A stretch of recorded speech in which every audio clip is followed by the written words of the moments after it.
सुप्रभात बच्चों, मेरा नाम मनीषा मेहता है। आज हम 10वीं कक्षा का व्याकरण का विषय वाच्य करेंगे। बच्चों, वाच्य करने से पहले हमें कर्ता और क्रिया इन दोनों की जानकारी होना बहुत आवश्यक है। कर्ता कौन होता है? जो वाक्य में कार्य को करता है, और क्रिया जो कार्य किया जाता है।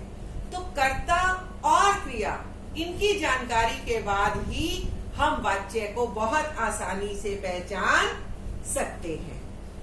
कर्ता और क्रिया अर्थात कार्य का होना और कर्ता अर्थात कार्य को करने वाला।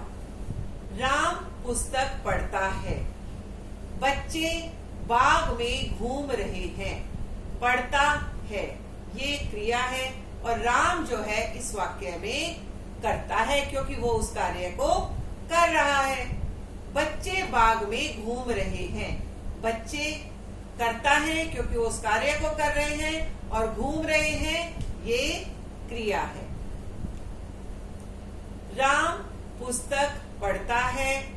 बच्चे बाग में घूम रहे हैं। रोहित जोर से हंस रहा है। अब आप देखिए, रेखांकित जो शब्द हैं, पढ़ता है, घूम रहे हैं, हंस रहा है, ये सभी क्रियाएं हैं। ये वाक्य में क्रियाएं हो रही हैं, उनको रेखांकित किया गया है। पढ़ता है, घूम रहे हैं, हंस रहा है। और यहाँ पर कर्ता कौन है? राम, बच्चे, रोहित। क्रिया के दो भेद हैं, सकर्मक और अकर्मक क्रिया। सकर्मक क्रिया, स का अर्थ है सहित, अर्थात जिस वाक्य में कर्म और क्रिया दोनों है, और अकर्मक जहां पर बिना कर्म के क्रिया है। तो सकर्मक क्रिया और अकर्मक क्रिया। सकर्मक जिन क्रियाओं का फल कर्ता पर नहीं पड़ता, कर्म पर पड़ता है, वे सकर्मक क्रियाएं हैं। और इन्हीं के साथ अगर हम अकर्मक क्रिया को जाने, जिस कार्य का फल कर्म में ना पड़कर कर्ता पर पड़ता है, उसे अकर्मक कहते हैं। चलिए एक उदाहरण देखते हैं। राम पुस्तक पढ़ता है। अब यहाँ हम क्रिया को पहले ही जान चुके हैं, जो है पढ़ता है। अब इस क्रिया के साथ अगर हम क्या शब्द लगाकर प्रश्न बनाए, क्या पढ़ता है, और हमें सही उत्तर प्राप्त हो। यहाँ उत्तर क्या है? पुस्तक। तो क्या है ये पुस्तक? कर्म आ गया। राम पुस्तक पढ़ता है। क्या पढ़ता है? उत्तर है पुस्तक। तो ये अब हमें यहाँ पर कर्म की जानकारी हो गई। राम पुस्तक पढ़ता है। अब पुस्तक है कर्म, ये कर्म किया जा रहा है, और कौन सी क्रिया हो गई? सकर्मक क्रिया। जहां पर क्या लगाकर सही उत्तर प्राप्त हो, वो सकर्मक क्रिया है। रोहित जोर से हंस रहा है। अब फिर यहाँ पर हंस रहा है, इसके साथ यदि हमने क्या लगाकर प्रश्न किया, क्या हंस रहा है, तो हमें सही उत्तर प्राप्त नहीं हुआ।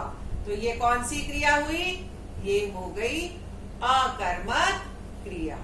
अर्थात सही उत्तर मिलने पर सा से सही उत्तर और सा से सकर्मक, और यदि उत्तर नहीं मिल रहा तो वो हो जाएगी अकर्मक क्रिया। तो अब हम कर्ता देखते हैं। कर्ता कौन है? कर्ता होता है जो उस कार्य को करे, करने वाला कर्ता कहलाता है। अब क्रिया के बारे में हम जान चुके हैं। कर्ता है कार्य को करने वाला। अक्षय क्रिकेट खेल रहा है।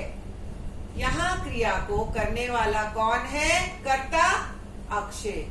क्यों? क्योंकि अक्षय के द्वारा ये कार्य किया जा रहा है। जिसके द्वारा कार्य किया जाए उसे कर्ता कहते हैं। और खेल रहा है जो रेखांकित है वो है क्रिया। क्रिया हो रही है, खेल रहा है, और अक्षय है कर्ता। रोहन धीरे धीरे चलता है। अब यहाँ रोहन करता है, और चलता है ये दोनों ही शब्दों को रेखांकित कर दिया गया है। अब हम अपने मुख्य विषय वाच्य पर आ जाते हैं। अब वाच्य क्या है बेटा? वाच्य है हमारे बोलने का ढंग। लेकिन इसकी परिभाषा को रटने की हमें कोई भी आवश्यकता नहीं है। हम इस विषय को समझेंगे और तभी हम इसे कार्यान्वित करेंगे। तो हम परिभाषा पर नहीं जाते, हम चलते हैं सीधे इसके भेदों की ओर। अब वाच्य है हमारे बात करने का तरीका या ढंग, कि किस तरीके से हम अपनी बात को कह रहे हैं। बहुत बार हम अपनी बात को बिल्कुल सीधे तरीके से कहते हैं और बहुत बार हम अपनी बात को थोड़ा घुमाकर कहते हैं। वाच्य जो है इसके दो भेद हैं, कृतवाच्य और अकृत वाच्य। लेकिन अकृत वाच्य के भी बेटा आगे दो भेद हैं, कर्मवाच्य और भाववाच्य। अब आपको परीक्षा में कृतवाच्य, कर्मवाच्य और भाववाच्य के बारे में ही पूछा जाएगा, अकृत वाच्य के बारे में नहीं पूछा जाएगा। ये तीन जो है कृतवाच्य, कर्मवाच्य और भाववाच्य, इनकी जानकारी होना बहुत आवश्यक है। कृत, कर्म और भाव। अब आप इनके नामों को ही अगर देख लें, कृत का अर्थ है कर्ता, कर्म में कर्म प्रधान है और भाववाच्य के अंदर भाव प्रधान है। हरीश अखबार पढ़ता है। अब सबसे पहले हमने क्या करना है? कर्ता को छांटना है। अब यहाँ कर्ता कौन है? हरीश। यहाँ देखिए रेखांकित किया गया है शब्द हरीश अखबार पढ़ता है, तो कर्ता को हमने छांटा। हरीश हमारा कर्ता है क्योंकि हरीश के द्वारा कार्य किया जा रहा है। अब दूसरे नंबर पर जो हमने देखना है कि कर्ता के साथ से या द्वारा या के द्वारा का प्रयोग है या नहीं है, और यदि नहीं है तो वह कृतवाच्य ही होगा। सबसे पहले वाक्य में देखें कर्ता कौन है। जब आपने कर्ता जान लिया तो अब देखें कि उसके साथ से, द्वारा या के द्वारा लगा या नहीं लगा। अब इस वाक्य में हरीश अखबार पढ़ता है, हरीश के साथ से, के द्वारा या द्वारा किसी का भी प्रयोग नहीं है, तो ये हो जाएगा कर्तृवाच्य। इसके बाद हमें आगे दोनों वाच्य देखने की आवश्यकता ही नहीं है, क्योंकि ये पहली ही शर्त के अनुसार हमें पता चल गया कि यहाँ पर इन तीनों में से कोई भी शब्द प्रयोग नहीं किया गया, अर्थात ये कृतवाच्य ही होगा। हरीश अखबार पढ़ता है। तो अब आप जान गए कि से, के द्वारा या द्वारा यदि कर्ता के साथ नहीं लगे हुए तो वो क्या हो गए? कृतवाच्य। अब तीसरे नंबर पे हमें देखना है कि यदि कर्ता के साथ से, द्वारा या के द्वारा है तो वह कर्मवाच्य या भाववाच्य होंगे। अब जैसे हरीश से अखबार पढ़ा जाता है, अब यहाँ पर हरीश के साथ से का प्रयोग किया गया है, तो ये हमारी शर्त के अनुसार यहाँ से लगा है कर्ता के साथ। तो अब हमने ये देखना है कि ये कर्मवाच्य है या भाववाच्य है, क्योंकि यहाँ से का प्रयोग है। यहाँ से, के द्वारा या द्वारा, बेटा जिसका भी प्रयोग हो तो वो कर्मवाच्य या भाववाच्य में से एक होगा। तो अब हम पहचानते हैं कि इन दोनों वाच्यों में हम कैसे पहचाने कि ये कौन से वाच्य के अंतर्गत आएगा। तो अब देखिए हरीश से अखबार पढ़ा जाता है। हरीश आपका कर्ता है और पढ़ा जाता है क्रिया है। अब यहाँ अगर आपने क्रिया के साथ क्या लगाया और आपको सही उत्तर मिल गया, जैसे पढ़ा जाता है, क्या पढ़ा जाता है? अखबार। तो जब सही उत्तर मिलेगा तो हमेशा ही कर्मवाच्य होगा, और यदि सही उत्तर नहीं प्राप्त होगा तो हमेशा ही भाववाच्य होगा। वाक्य में क्रिया के साथ क्या लगाने पर यदि सही उत्तर मिल जाए, तो मैंने कहा था सही उत्तर मिलेगा तो सा से सही उत्तर, सा से सकर्मक क्रिया और कर्मवाच्य होगा। एक उदाहरण देख लेते हैं। बच्चे बाग में घूम रहे हैं। अब यहाँ कर्ता कौन है? बच्चे। लेकिन यहाँ पर हमारे कर्ता के साथ ना तो से, ना के द्वारा और ना ही द्वारा का प्रयोग किया गया है, तो इसलिए ये क्या हुआ? ये हुआ कृत्रिवाच्य। अब देखिए, बच्चे के बाद यहाँ पे कोई भी शर्त के अनुसार शब्द का प्रयोग नहीं है, तो हमने सीधा सीधा इसको लिख देना है कृत्रिवाच्य। आपको मुख्य इस विषय पे 3 शब्दों को याद रखना है, से, के द्वारा या द्वारा। एक उदाहरण और देख लेते हैं। कुणाल से बैठा नहीं जाता। कुणाल कौन है? कुणाल हमारा कर्ता है, क्योंकि वो ये कार्य कर रहा है। बैठा नहीं जाता, ये है अकर्मक क्रिया। क्यों? क्योंकि अगर आपने इससे क्या लगाकर क्या बैठा नहीं जाता, कोई भी उत्तर प्राप्त नहीं हो रहा, और यदि कोई उत्तर प्राप्त नहीं हो रहा तो वो हो जाएगी अकर्मक क्रिया, और यदि अकर्मक क्रिया है तो वो कौन सा वाच्य हो जाएगा? भाववाच्य। जहां सकर्मक क्रिया है।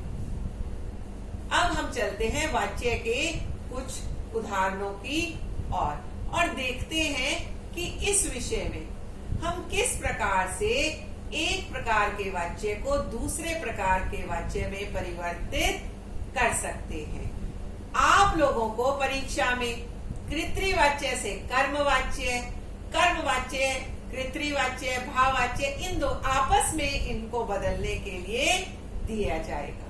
तो आपको याद रखना है कि अगर कृत्रिवाच्य में बदल रहे हैं तो हमें से, के द्वारा और द्वारा को हटा देना है, और यदि हम कर्म या भाव में बदल रहे हैं तो से, के द्वारा या द्वारा का प्रयोग कर लिया जाएगा।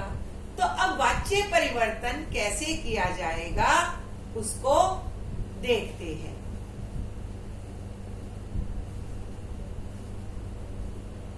वाच्य परिवर्तन के लिए सबसे पहले आपको ये बात याद रखनी है कि जिस भी काल के अंदर आपको वाक्य दिया गया है, आप उसको उसी काल में ही रखेंगे।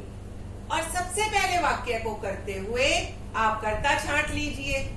अब जब आपको पता है कर्ता कौन है, आपने देख लिया, तो देखिए कि उसमें से, द्वारा या के द्वारा लगा है या नहीं लगा, और यदि नहीं है तो लगा दीजिए, और यदि है तो हटा दीजिए।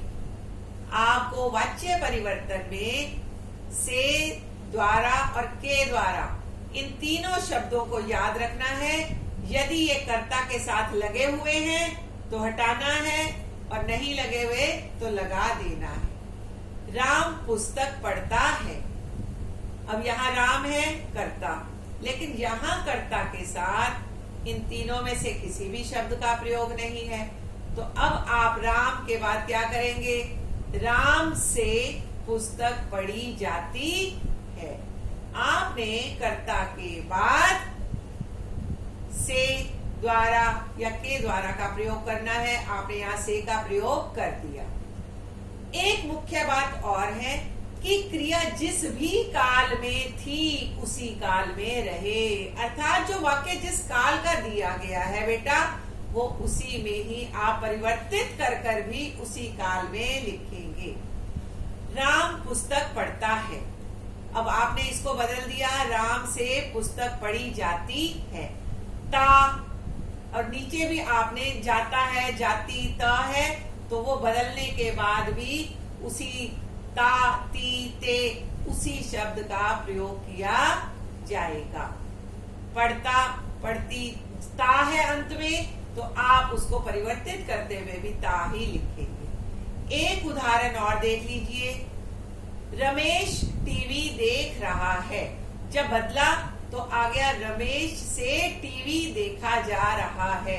अब यहाँ पर भी आप देखिए कि आपने रमेश के आगे से लगा दिया और वाक्य को बदल दिया, और रहा है तो आपने बदलने के बाद भी रहा है, रहे हैं, रही है, उसी का प्रयोग करना है।